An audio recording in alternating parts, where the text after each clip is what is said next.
Have you ever wondered what exactly should the septic guy be looking for when they're pumping out your septic system? Today we're going to talk about that, and we're going to talk about 3 things that every septic guy should be looking at when they pump out your tank. Before we get into that though, go ahead and leave a comment down below. When's the last time you actually pumped out your septic tank? And bonus question, what did they tell you when they pumped it out? They just suck out the stuff and go on their way, or did they actually talk about what's happening with your septic system? To make things simple, these are very easy things that any septic guy should be doing. Now, if the pumper says, oh, I don't have time to do that, or yada, yada, yada, yada, they're not doing you a service. They're just collecting your money, right? The purpose of pumping the tank is to maintenance the system, and it's incumbent upon a septic guy to make sure that we let the homeowner know when things are not working the way they should be working. What I mean by this is, we know what to look for, you don't really know what to look for, so if anybody's going to catch something big before it becomes extremely big, it's going to be the septic guy. For example, we've talked about it in the past. The 3 most common issues we find are baffles, pipes, and distribution boxes. Those are always going to cause problems, especially when they're like 20 to 30 years old. That's where a lot of our issues show up. But that's not why we're here today. Today, we're here to talk about what should the septic guy be looking at when they pump out your tank. The first thing that any septic guy should be looking for is the baffles. Now, you might be wondering, what is that? A septic tank is just a big concrete box, right? In our area, it's typically rectangular, but you might have a square, you might have a circle, you might have a weird shape that I'm not used to. But over here, we use rectangles, nice and square edges. When it comes to the tank, you're gonna have 3 layers of separation. You have your sludge at the bottom, effluent in the middle, and scum at the top. You're gonna have at least 2 baffles, one in the front and one in the back. The inlet side baffle, all that does is slow everything down. The outlet side baffle, all that does is keep all the scum, the floating stuff, from getting into the pipe and causing a clog.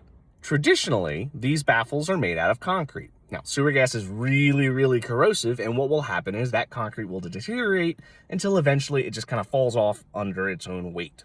It happens so often that you will never even really notice unless you look. So how do you check that? Well, when they pump down the tank, all you gotta have is a mirror and a flashlight. Once the liquid's out of the tank, it's super easy to see if that baffle's there or not. And if the baffle's not there, guess what? Now you have yourself another repair job that you can get some extra money out of, but it also helps to prevent issues for the homeowner. It's not just a cash grab. If the septic guy tells you your baffle's missing, get it fixed because you are asking for problems. Typically, when we replace these baffles, we're gonna use regular Schedule 40 PVC. Once that's installed, it's not going anywhere. That glue is going to hold it in place. The plastic's not going to be affected by the sewer gases, so you're pretty much in good shape as soon as it's installed. Really old systems might even have cast iron or terracotta baffles. Not a big fan of those, but they can and sometimes do fall off. Typically what will happen is the scum and all the liquid will be holding it in place, and as soon as you pump it off or pump down the tank, it just goes falls right onto the floor, and now you don't have a baffle anymore. Typically, a pumper should be looking after they suck all the stuff out, so that way they can see if things have changed once they got done pumping the tank. The second thing that every pumper should be looking at is the liquid level upon arrival, and when the tank is pumped, do you hear anything? All right, so let's say that the reason we want to look at this is to see if the tank is leaking. All right, so if we show up and the water level's low, you haven't pumped it yet, that's a problem. That means the water's getting out somehow. Typically, that would be at the mid-C. Now, if we pump down the tank and we hear water flowing in, that could either be coming from the absorption area, or it could be coming from the liquid around the tank leaking into the tank. That's where the mirror and flashlight come into handy, so you can actually see where is that water coming from. One of the things that you don't really think about is, what does it look like when you open the lid? Do you see toilet paper on the side of the cleanout? Do you see stuff on top of the baffle? Places where solids and liquids should never really be getting. And you, as my dear viewer, may be wondering, what does that even mean? Well, if you have toilet paper in the cleanout, or you have liquid getting to where it shouldn't be getting, that means that you're actually having a backup in the system, meaning the drain field's not doing what it's supposed to do, or something's plugged up the pipe and you need to investigate. Especially if the pumper opens up the lid and the water's all the way at the top of the cleanout, that's a problem. Now, I keep using the term cleanout, but that only refers to the little 6-inch pipe on the front. You really want to have a manhole riser installed in the middle of the tank. Modern tanks will have a manhole on the front and the back, but the older systems, the manhole port would be in the center of the system. The reason you want a manhole riser is so we can pump out the tank a lot more effectively, which means you get a longer service life out of your drain fields. If the pumper tells you that there's evidence of previously high liquid levels, it's a really good idea to get a thorough inspection, meaning running a camera through the drain fields, getting the distribution box excavated, looking at the entire system. A few $100s, but at least you would know what's going on and what's causing that, so you don't end up with sewage in your yard or worse, in your basement. So this brings us to our last one, which is the condition of the tank and the access point. So most of these systems will have plastic, but some of the older systems would have cast iron. Some would even have concrete access points. Every now and again, you might come across one that's got a terracotta access point, but those are far and few between. If you have a concrete lid on a manhole, for example, you want to make sure, is that concrete in good shape? Is it falling apart? Is something damaged to it? Because what separates you from 5 foot of sewage and going for a really nasty swim is that lid. So if that lid starts to crack, if that lid's starting to show signs of corrosion, damage, any of those things, you might want to consider getting that swapped out with a nice new one. We use plastic nowadays, one, because it's cheaper, two, because it's also modular, so when it does come to replacing things, it's a lot easier to deal with, and a homeowner can usually do that themselves.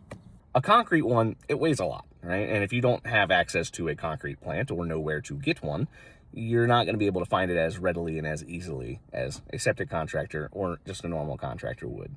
You want to make sure that you have good, clean, and solid access to your septic system so that way nobody gets hurt. As an adult, you're less likely to do something stupid and get stuck or fall through or jump on it, but it's not for you, it's for a kid or for a neighboring kid. Somebody who maybe is not paying as much attention to their surroundings. You don't want them going for that swim. These are the 3 things that you need to make sure your septic guy is looking for on every time they pump the tank. Remember, if the guy tells you that he doesn't have time to do it, don't hire him again. Hire somebody else. I'm telling you that it is not that hard and it is not that complicated. You can do it in 5 minutes or less. Really, it's as you're hooking up the hoses, you stick the hose in, you can get your mirror and your flashlight. And when you're done sucking everything out, guess what? You've got plenty of room to stick your mirror and flashlight into the access point and see what's going on. So our 3 things that every pumper needs to do is they need to look at the baffles, they need to look at the liquid level, and they need to evaluate your access points in the system. Typically, at least in our area, on the invoice, they'll usually do like little check marks to say like, hey, where was the liquid level? It was normal, above normal, below normal, baffles, yes, no, stuff like that. Most of these guys will have some quick little checkbox on whatever invoice they send you.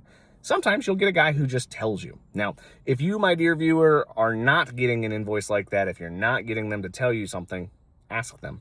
Just say, hey, was this there? Did you see it?